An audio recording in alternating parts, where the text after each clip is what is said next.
Hello বন্ধুরা, তোমরা সবাই কেমন আছো? আশা করি ভালো আছো। আমি চলে এসেছি আবার একটা নতুন ভিডিও নিয়ে।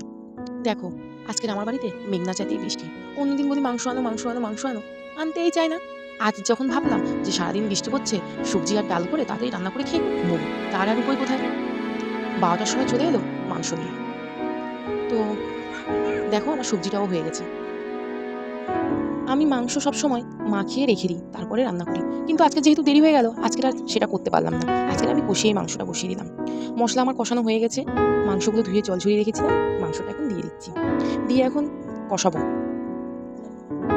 আচ্ছা, বলো তো কার, কার মাংস খেতে খুব ভালো লাগে? বলবে কিন্তু। আমার কিন্তু খুব ভালো লাগে মাংস খেতে।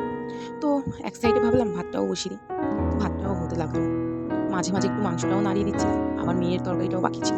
তো মেয়ের জন্যও মাংস একটু, আলু, টমেটো সব সিদ্ধ করতে দিয়ে দিলাম। তো দেখো মাংসটা প্রায় কষানো হয়ে গেছে।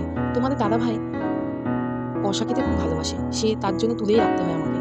শুধু মুখে না খেলেও, খাওয়ার সময় না পেলেও ওই কষাটাই আবার দিয়ে ভাত খেয়ে নেয়। তো তুলে রাখার পরে বাকি মাংসটাই আমি কি করলাম, গরম জলটা ঢেলে দিলাম। ঢেলে দিয়ে নেড়ে চেড়ে নিলাম। মেয়েরটাও রেডি হয়ে গেল। হয়ে যাওয়ার পরে দেখো আমাদের মাংসটাও রেডি হয়ে গেল। ব্যাস হওয়ার পরে তো আর মন মানে না। বেড়ে নিয়ে বসে গেলাম খেতে। সবার ভালো লাগলে একটু লাইক করে দিও।